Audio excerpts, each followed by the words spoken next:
नमस्कार दोस्तों, स्वागत है आपका जीके लाइव पाठशाला में। उत्तर प्रदेश पुलिस री एग्जाम के लिए किरण पब्लिकेशन का प्रैक्टिस सेट सॉल्व कर रहे थे, जो कि स्पेशली री एग्जाम के लिए ही आया है। इसमें से हम लोग जो है 2 प्रैक्टिस सेट सॉल्व कर चुके थे। यह आपका तीसरा प्रैक्टिस सेट है। इन सभी सेटों में सिर्फ 5 प्रैक्टिस सेट हैं, तो आप लोग तीसरा प्रैक्टिस सेट देख रहे हैं। आने वाले 2 दिनों में आपके पाँचों के पाँचों प्रैक्टिस सेट समाप्त हो जाएंगे। तो प्लीज़ आप लोग वीडियो को लाइक कीजिएगा, चैनल को जरूर सब्सक्राइब करेंगे। चलिए शुरुआत करते हैं सामान्य अध्ययन के पोर्शन में पहले क्वेश्चन से, जिसमें पहला क्वेश्चन दिया गया है। छोटा करेंगे ताकि अच्छे से क्वेश्चन दिखाई दे। भारतीय संविधान के निम्नलिखित में से किस अनुच्छेद में वर्णित है कि राज्य के नीति निर्देशक सिद्धांत देश के शासन में आधारभूत हैं और कानून बनाने में सिद्धांतों को लागू करना राज्य का कर्तव्य होगा? तो यह कहा गया है आपका अनुच्छेद 37 में। विकल्प यहां से आपका तीसरा सही होगा, अनुच्छेद 37। नेक्स्ट क्वेश्चन दिया गया है, पंजाब के संघोल में मिली स्तूप की मूर्तियां निम्नलिखित में से किस स्कूल यानी शैली से संबंधित है? जवाब बनेगा आपका ऑप्शन चौथा, यह जो है मथुरा शैली से संबंधित मूर्तियां हैं। कहाँ की हैं? मथुरा शैली से संबंधित मूर्तियां ये हैं। नेक्स्ट क्वेश्चन है, स्वामी विवेकानंद ने सन 1897 में निम्नलिखित में से किस सामाजिक संगठन की स्थापना की थी? जवाब है ऑप्शन तीसरा, इन्होंने जो है रामकृष्ण मिशन की स्थापना की थी। तीसरा ऑप्शन सही जवाब में आएगा। चौथा क्वेश्चन है, दूसरी पंचवर्षीय योजना का मूल उद्देश्य किसकी प्रक्रियाओं को शुरू और तेज करना था ताकि भारतीय अर्थव्यवस्था के विकास को एक मजबूत आधार मिल सके? बेसिकली पूछा गया है कि दूसरी पंचवर्षीय योजना का लक्ष्य क्या था? जवाब है ऑप्शन दूसरा। पहली पंचवर्षीय योजना में आपका जो है कृषि पे जोर दिया गया था और दूसरी में जो है औद्योगिकीकरण पे जोर दिया गया था। तो ऑप्शन यहाँ से दूसरा सही हो जाएगा। पांचवा प्रश्न है, निम्नलिखित में से कौन से स्थान पर नियंत्रण पाने के लिए गुर्जर, प्रतिहार, राष्ट्रकूट और पाल राजवंशों के बीच प्रसिद्ध त्रिपक्षीय संघर्ष हुआ था? ध्यान दीजिएगा, त्रिपक्षीय संघर्ष किनके किनके बीच हुआ था, यही पूछा गया है। सही जवाब बनेगा आपका ऑप्शन तीसरा, कन्नौज में जो है त्रिपक्षीय युद्ध हुआ था। विकल्प यहां से आपका तीसरा सही होगा। छठा प्रश्न है, तीस्ता निम्न बांध निम्नलिखित में से किस राज्य में स्थित है? इसका जवाब हो जाएगा आपका ऑप्शन तीसरा, तीस्ता बांध जो है सिक्किम राज्य में स्थित है। तीसरा ऑप्शन सही जवाब में बनेगा। सातवें प्रश्न में दिया गया है, औद्योगिक नीति संकल्प 1956 की अनुसूची ए में ऐसे उद्देश्य शामिल हैं जिनके बारे में क्या कहा गया है? जवाब है ऑप्शन नंबर तीसरा, इसमें ऐसे उद्योगों को शामिल किया गया है जो विशेष रूप से राज्य के स्वामित्व में निजी क्षेत्र में है। ठीक है ना, राज्य के स्वामित्व में और निजी क्षेत्र में है। नेक्स्ट क्वेश्चन दिया गया है, निम्नलिखित में से कौन सा सर्वाधिक धन के तरल रूप यानी नगदी रूप का उदाहरण है? आठवें प्रश्न में जो है देखिएगा, आठवां क्वेश्चन छोड़िए, सातवें में आप लोग कंफ्यूज नहीं हो जाएगा। सातवें प्रश्न में दिया गया विशेष रूप से राज्य के स्वामित्व में, ठीक है ना, निजी क्षेत्र में नहीं है। किसके स्वामित्व में है? राज्य के स्वामित्व में है। आठवां प्रश्न है, निम्नलिखित में से कौन सा सर्वाधिक धन के तरल रूप यानी नगदी रूप का उदाहरण है? जवाब बनेगा आपका ऑप्शन पहला, मुद्रा नोट जो है यह जो है नगदी रूप में आता है। ऑप्शन यहां से पहला सही होगा। नौवां प्रश्न है, वनस्पति तेलों का हाइड्रोजनीकरण के द्वारा क्या उत्प्रेरित होता है? जवाब बनेगा आपका ऑप्शन नंबर पहला, निकेल यानी एनआई द्वारा उत्प्रेरित होता है। नेक्स्ट क्वेश्चन दिया गया है, अंग्रेजों द्वारा भारत सरकार की किस योजना या अधिनियम के तहत अंतरिम सरकार का प्रावधान किया गया था? इसका जवाब है आपका ऑप्शन नंबर दूसरा, कैबिनेट मिशन योजना के द्वारा किया गया था। कैबिनेट मिशन योजना। पेन को थोड़ा मोटा करेंगे ताकि अच्छे से दिखाई दे। चलिए आज जो है पेन का कलर भी जो है चेंज कर लेते हैं। अगला प्रश्न है, निम्नलिखित में से किस वर्ष में भारत सरकार द्वारा केंद्रीय सतर्कता आयोग की स्थापना की गई थी? ऑप्शन अगले पेज पर देखेंगे। जवाब हो जाएगा आपका ऑप्शन नंबर दूसरा, 1964 में जो है केंद्रीय सतर्कता आयोग बना था। दूसरा ऑप्शन सही जवाब में बनेगा। 12वां प्रश्न है, जनसंख्याकी में जनसंख्या प्रक्षेपण को क्या संदर्भित करती है? जवाब बनेगा आपका ऑप्शन दूसरा, पिछले आंकड़ों और रुझानों के आधार पर भविष्य की जनसंख्या के आधार का जो है अनुमान लगाया जाता है इसके द्वारा।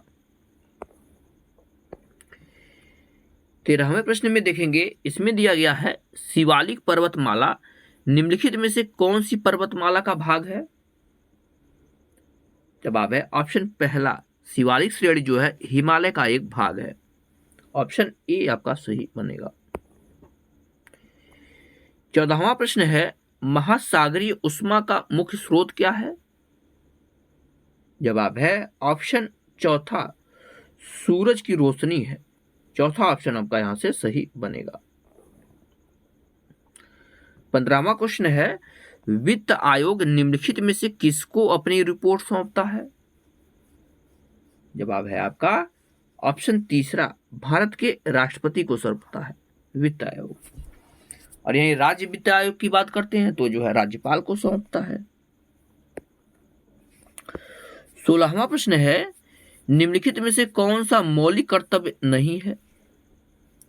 जवाब है आपका ऑप्शन चौथा, समय पर आयकर का भुगतान करना यह जो है मौलिक कर्तव्य नहीं है।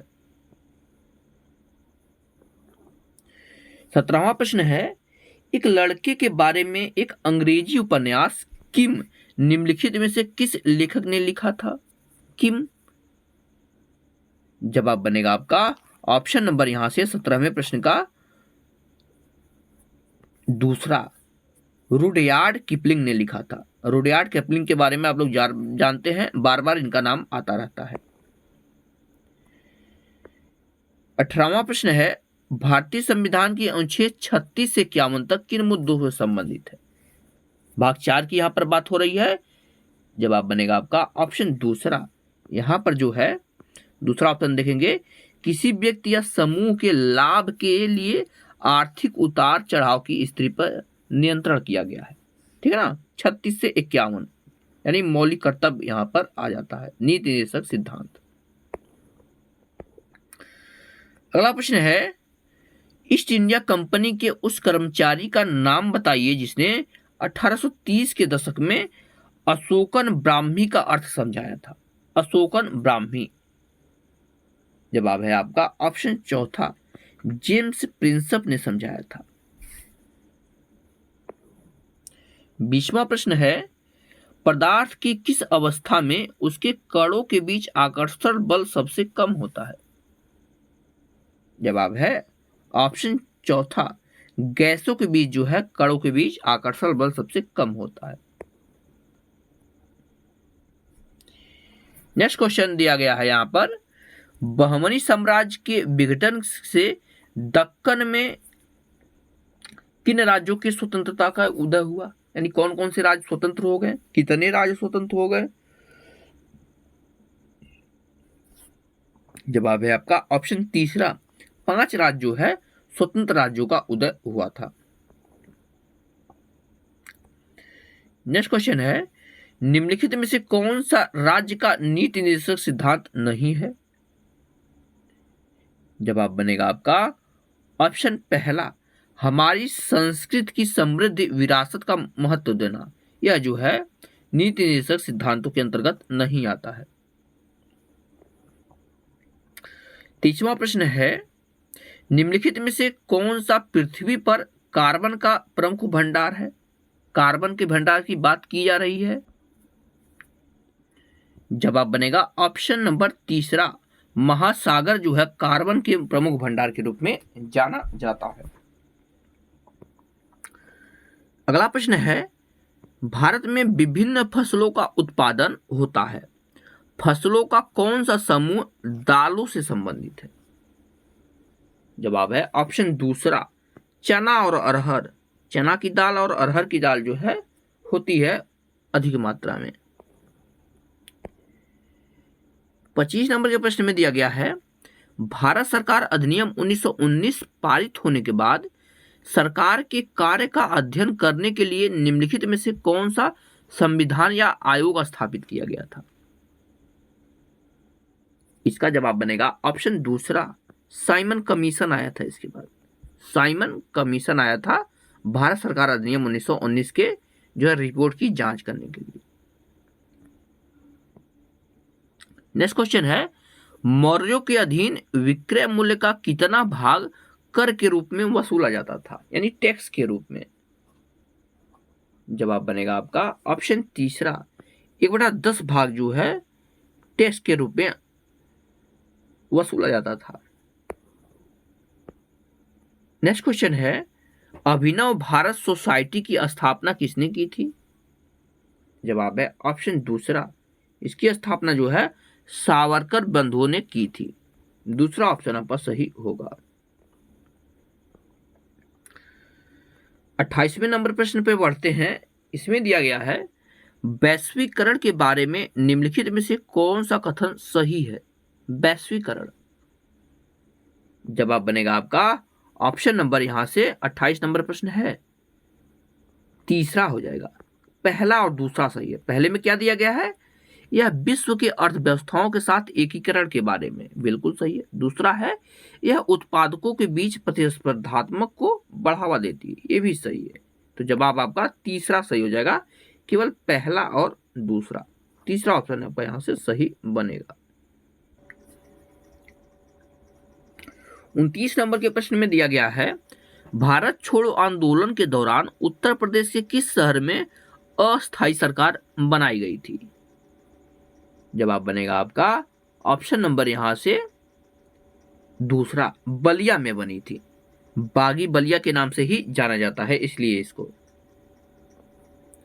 नेक्स्ट क्वेश्चन है, उत्तर प्रदेश का सर्वाधिक प्रसिद्ध लोकगीत कौन सा है? जवाब है ऑप्शन नंबर दूसरा, बिरहा है। हालांकि चैता, रसिया, कजरी सभी के सभी जो है उत्तर प्रदेश के लिए ही जाने जाते हैं, लेकिन प्रसिद्ध सबसे जो है लोकगीत की बात करते हैं तो बिरहा का ही नाम नंबर 1 पे आता है। अगला प्रश्न है, मृदा स्वास्थ्य में सुधार के लिए किस राज्य सरकार ने मुख्यमंत्री मन्नुयर काथू, ध्यान रखिएगा, मुख्यमंत्री मन्नुयर काथू मन्नुयर कप्पोमम योजना शुरू की थी? जवाब बनेगा आपका ऑप्शन नंबर यहां से ए, यह जो है तमिलनाडु सरकार के द्वारा शुरू की गई। नेक्स्ट क्वेश्चन दिया गया है, हिंदुस्तान रिपब्लिकन एसोसिएशन की स्थापना किसने की थी, जिसे एचआरए भी बोला जाता है? जवाब बनेगा आपका ऑप्शन नंबर पहला, चंद्रशेखर आजाद जी ने की थी।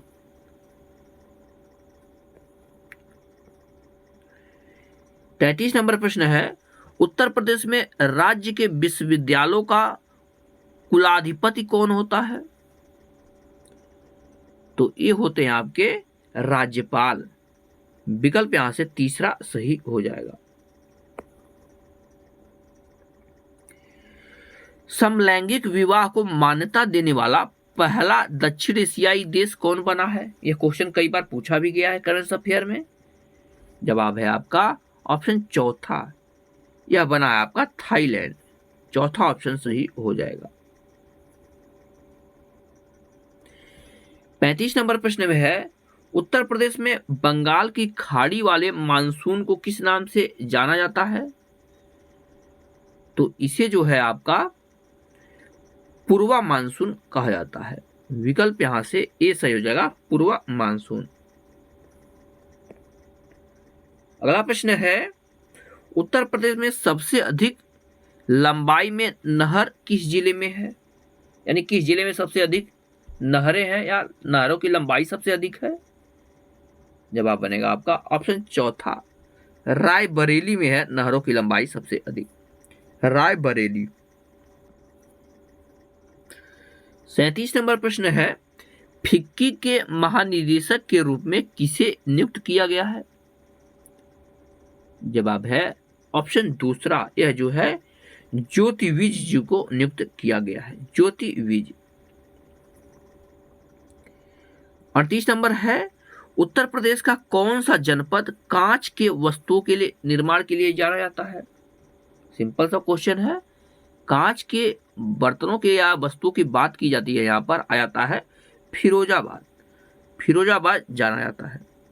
तीसरा ऑप्शन सही हो जाएगा। सामान्य अध्ययन का पोर्शन पूरा हो गया है। अब आते हैं सामान्य हिंदी के पोर्शन पर। प्लीज जो भी लोग नए जुड़े हो चैनल को सब्सक्राइब और अपने दोस्तों के साथ जरूर से जरूर शेयर कीजिएगा। क्वेश्चन दिया गया है, निम्नलिखित में से उपयुक्त विकल्प का चयन कीजिए। किसी कार्य का करने या होने का बोध कराने वाला शब्द को क्या कहते हैं? तो उसे जो है क्रिया कहते हैं। विकल्प यहां से तीसरा सही हो जाएगा, क्रिया। अगले प्रश्न में दिया गया है, निम्नलिखित में से शब्द के शुद्ध रूप का चयन कीजिए। जिजीविका कैसे लिखा जाता है? कई बार यह प्रश्न पूछा गया है। जवाब है ऑप्शन तीसरा, जिजीविका इस तरह से लिखा जाता है। 41 नंबर प्रश्न में दिया गया है, निम्नलिखित में से नीचे दिए गए वाक्य के लिए एक शब्द का चयन कीजिए।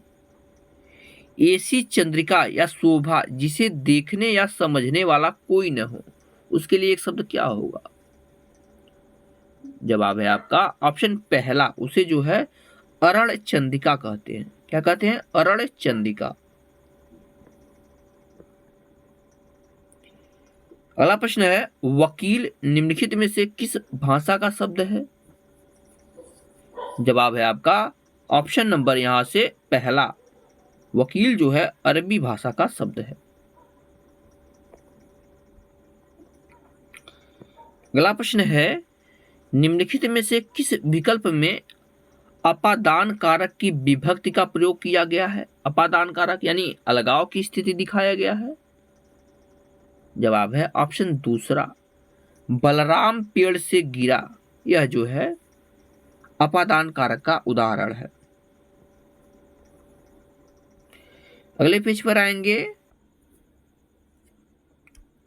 44 नंबर प्रश्न में दिया गया है, निम्नलिखित में से दिए गए शब्द युग्म से सही अर्थ भेद का चयन कीजिए।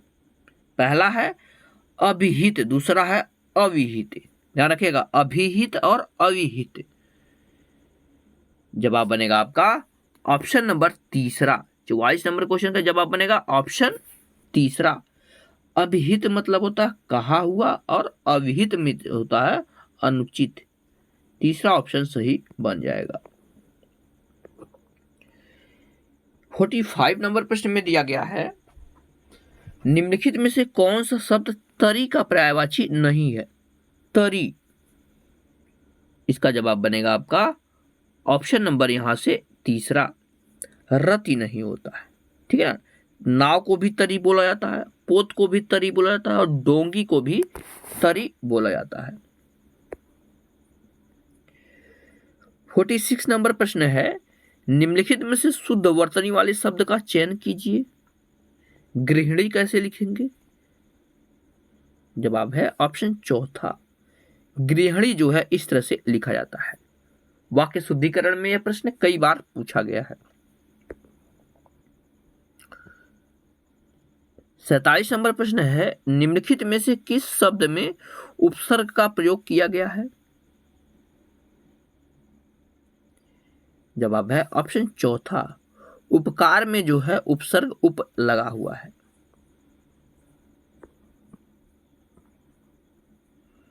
नेक्स्ट क्वेश्चन है, निम्नलिखित में से वाक्य के प्रकार का चयन कीजिए। वह इसलिए बाजार गया क्योंकि उसे फल खरीदने थे। यह किस प्रकार का वाक्य है? जवाब है ऑप्शन पहला, यह जो है मिश्र वाक्य है। कैसा वाक्य है? मिश्र वाक्य है। नेक्स्ट क्वेश्चन है, निम्नलिखित में से दिए गए वाक्य के लिए एक शब्द का चयन कीजिए। जवाब है ऑप्शन नंबर चौथा, अन्न को पचाने वाली जो है अग्नि को क्या कहा जाता है? तो इसे जो है जठराग्नि कहते हैं। क्या कहते हैं? जठराग्नि।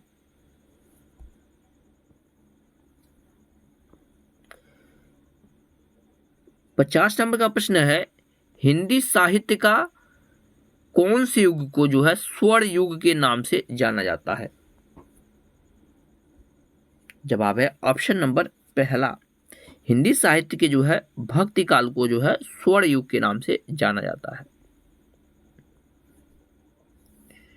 अगला प्रश्न है, निम्नलिखित में से दिए गए शब्द के प्रकार का चयन कीजिए। सुवर्ण, सुवर्ण किस प्रकार का शब्द है? तो यह जो है तद्भव शब्द है। क्या है? तद्भव शब्द। आएंगे 52 नंबर प्रश्न पर। इसमें दिया गया है, निम्नलिखित में से शुद्ध अशुद्ध वर्तनी कौन सी है? अशुद्ध की बात हो गई है। जवाब है ऑप्शन पहला, अंत्येष्टि जो है यह अशुद्ध है, क्योंकि अंतोष्टि होता है ना कि अंत्येष्टि।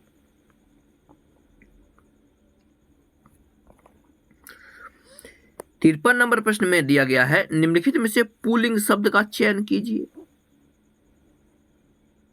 तो चौथा ऑप्शन सही हो जाएगा, सौभाग्य। सौभाग्य जो है पुल्लिंग शब्द है।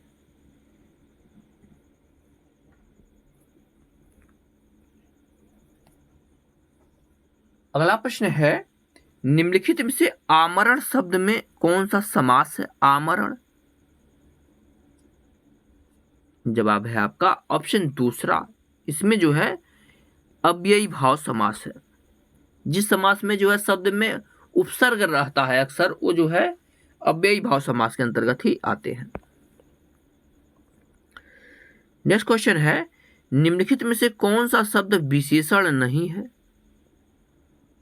जवाब बनेगा आपका ऑप्शन पहला, तुम शब्द जो है यह विशेषण नहीं है, यह जो है सर्वनाम है। अगला प्रश्न है, निम्नलिखित में से दिग्गज शब्द में कौन सी संधि है? दिग्गज। जवाब है ऑप्शन पहला, इसमें जो है व्यंजन संधि है। दिग्गज में क्या है? व्यंजन संधि है।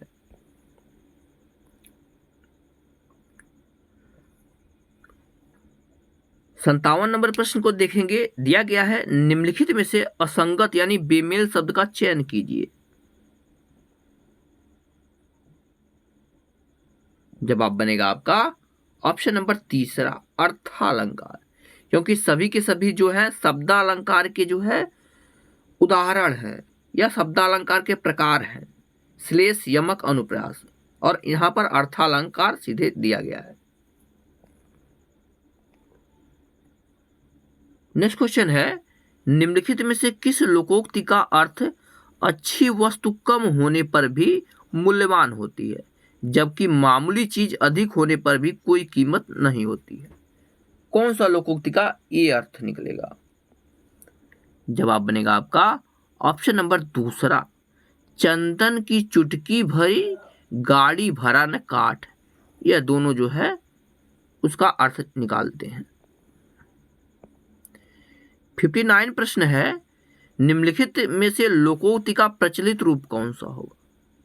दिया गया है, कोयल खोए न खुजली, ध्यान रखिएगा, कोयल खोए न खुजली 100 मन साबुन लाए।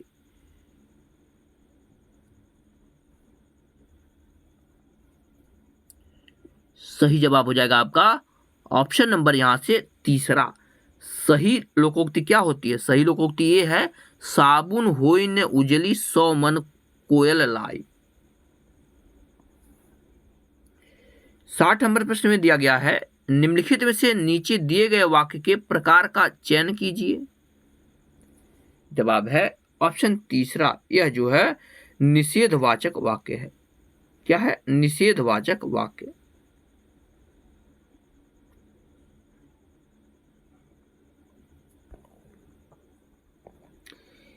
इकसठ नंबर प्रश्न में दिया गया है, निम्नलिखित में से किस वाक्य में दीर्घ उच्चारण चिन्ह का प्रयोग किया गया है?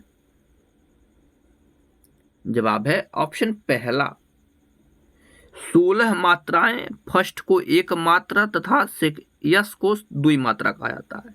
आप लोग जानते हैं जहां एक मात्रा रहता है इसे खड़ी पाई देते हैं, और जहां दो मात्रा रहता है वहां पर जो है यस की तरह बनाते। जैसे मार्ग में यम के ऊपर जो है यस की तरह बनेगा और ये सिंगल बनेगा, इस तरह से। 62 नंबर प्रश्न है, निम्नलिखित में से बहुवचन शब्द का चयन कीजिए। जवाब बनेगा आपका ऑप्शन नंबर तीसरा।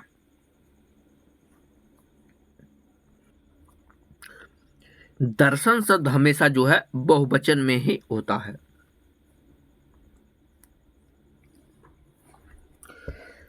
अगले प्रश्न में दिया गया है, निम्नलिखित में से मुहावरा चिकने घड़े पर पानी पड़ना का अर्थ क्या होगा? जवाब है ऑप्शन नंबर चौथा, उपदेश का कोई प्रभाव न पड़ना, यही इसका अर्थ होता है।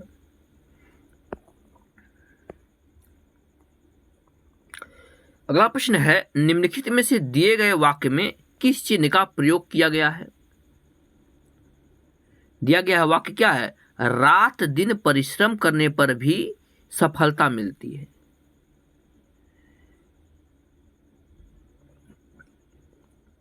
जवाब है आपका ऑप्शन पहला, योजक चिन्ह एवं पूर्ण विराम का प्रयोग किया गया है।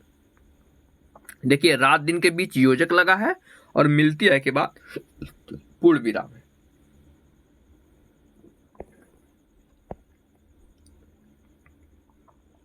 अगला प्रश्न है, निम्नलिखित में से मुहावरा जीती मक्खी निकलना का अर्थ क्या होगा? जवाब है ऑप्शन दूसरा, जानबूझकर गलत काम करना। जीती मक्खी निकलना का मतलब क्या होता है? जानबूझकर गलत कार्य करना।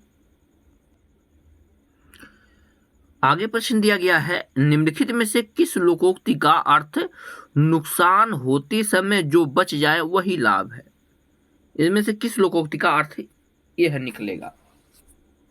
जवाब है ऑप्शन पहला, आग लांगते झोपड़ा जो निकल सो लाभ, यह इसका अर्थ होगा। 67 नंबर प्रश्न में दिया गया है, निम्नलिखित में से शुद्ध वर्तनी वाले वाक्य का चयन कीजिए। इन चारों में से कौन है जो शुद्ध वर्तनी है? जवाब है आपका ऑप्शन नंबर चौथा, थोड़ी और चेष्टा करो, यह जो है वर्तनी आपका शुद्ध है। 68 नंबर प्रश्न में दिया गया है, निम्नलिखित में से किस मुहावरे का अर्थ अनायास लाभ होना है? जवाब बनेगा आपका ऑप्शन दूसरा, छींका टूटना। छींका टूटना का मतलब होता है अनायास लाभ होना। 9 नंबर प्रश्न है, निम्नलिखित में से नीचे दिए गए वाक्य के वाच्य का प्रकार का चयन कीजिए। दिया गया आरती ने पत्र लिखा, यह कौन सा वाच्य है? जवाब है ऑप्शन पहला, यह जो है कर्म वाच्य है। क्या है? कर्म वाच्य है। 70 नंबर प्रश्न है, निम्नलिखित में से दिए गए वाक्य में किस चिन्ह का प्रयोग नहीं किया गया है? तुलसीदास ने सत्य कहा है, पराधीन सपनेहु सुख नाही, इसमें किस चिन्ह का प्रयोग नहीं किया गया है? जवाब बनेगा आपका ऑप्शन नंबर पहला, इसमें जो है अर्ध विराम नहीं लगाया गया है। अर्ध विराम यहां पर नहीं लगाया गया, यानी यहां पर। नेक्स्ट क्वेश्चन, निम्नलिखित में से लोकोक्ति चील के घोंसले में मांस कहां का अर्थ क्या होता है? तो इसका जवाब देखेंगे अगले पेज पर। चील की झोपड़ी में मांस न होना का मतलब होता है जहां कुछ भी बचने की संभावना न हो, जहां कुछ भी बचने की संभावना न हो। अब आ जाते हैं 72 से 76 तक गद्यांश दिया गया है, तो हम जो है छोटा कर देते हैं। आप लोग गद्यांश को एक बार जरूर पढ़ लीजिएगा, वीडियो को पॉज करके या शॉर्ट स्क्रीन निकाल लीजिए, इस गद्यांश को पूरा का पूरा पढ़ लीजिए। धीरे धीरे हम स्क्रॉल कर रहे हैं, तो इसका जो है आप लोग स्क्रीनशॉट ले लेंगे, उसके बाद इसका आंसर देने में कोई दिक्कत नहीं होगी। तो आप लोग स्क्रीनशॉट ले सकते हैं, पूरा गद्यांश अच्छे से देख लीजिए, क्योंकि इसमें समय लगता है गद्यांश पढ़ने में और इसलिए आप लोग बोर होने लगते हैं। तो इसलिए आप लोग गद्यांश को अच्छे से जरूर पढ़ लीजिएगा, वीडियो को पॉज करके या स्क्रीनशॉट लेकर पढ़ लीजिएगा। ये गद्यांश पूरा का पूरा है। अब इसके प्रश्न की तरफ बढ़ेंगे अभी। हाँ, 72 नंबर प्रश्न दिया गया है। उपरोक्त गद्यांश में तुलसी के संदर्भ में निम्नलिखित में से कौन सा विकल्प सही है? जवाब हो जाएगा ऑप्शन नंबर पहला है। विजय रथ के रूपक में तुलसी ने संत जीवन की रूपरेखा उभारी है और अपनी राम कथा को इसी संतत्व की चरितार्थ बना दिया है। यह जो है इसका अर्थ हो जाएगा। 73 नंबर प्रश्न में दिया गया है, निम्नलिखित में से कौन सा शब्द अवधूत का पर्यायवाची नहीं है? अवधूत, जवाब है आपका ऑप्शन चौथा। अवधूत का मतलब असाधु नहीं होता है, बाकी साधु, मुनि, महात्मा ये सब होता है। 74 नंबर प्रश्न है, निम्नलिखित में से उपरोक्त गद्यांश का उचित शीर्षक क्या होगा? जवाब है ऑप्शन दूसरा, संत कवि तुलसीदास का काव्य के प्रति प्रेम हो जाएगा। दूसरा ऑप्शन यहां से आपका सही बनेगा। 75 नंबर प्रश्न में दिया गया है, उपरोक्त गद्यांश के अनुसार तुलसी के काव्य में धर्म निम्नलिखित में से किस रूप में प्रकट हुआ है? तो इसमें जो है धर्म निष्कलंकित खुले रूप में, अक्षुण्ण या अपने संपूर्ण रूप में प्रकट हुआ है। दूसरा ऑप्शन यहां से सही बनेगा। 76 नंबर प्रश्न है, उपरोक्त गद्यांश के अनुसार किसका संत हृदय परम करुणिक राम के प्रति ही उन्मुख होता है, जो जीवन के धर्ममय सौंदर्य, मर्यादापूर्ण शील और आत्मिक शौर्य का प्रतीक है? जवाब बनेगा आपका ऑप्शन नंबर दूसरा, तुलसीदास जी का बारे में ऐसा कहा गया है। तो हमने जो है तीसरे नंबर प्रैक्टिस सेट को पूरा कर लिया है। संख्यात्मक योग्यता और सामान्य रीजनिंग के लिए जो है पूरा प्रैक्टिस सेट हमारे टेलीग्राम चैनल पर डाल दिया जाएगा, वहां से आप पूरा का पूरा कवर कर सकते हैं। वीडियो अगर पसंद आई हो तो आप लोग लाइक जरूर करें, चैनल को जरूर सब्सक्राइब करें। मिलते हैं नेक्स्ट लेक्चर में, तब तक के लिए धन्यवाद।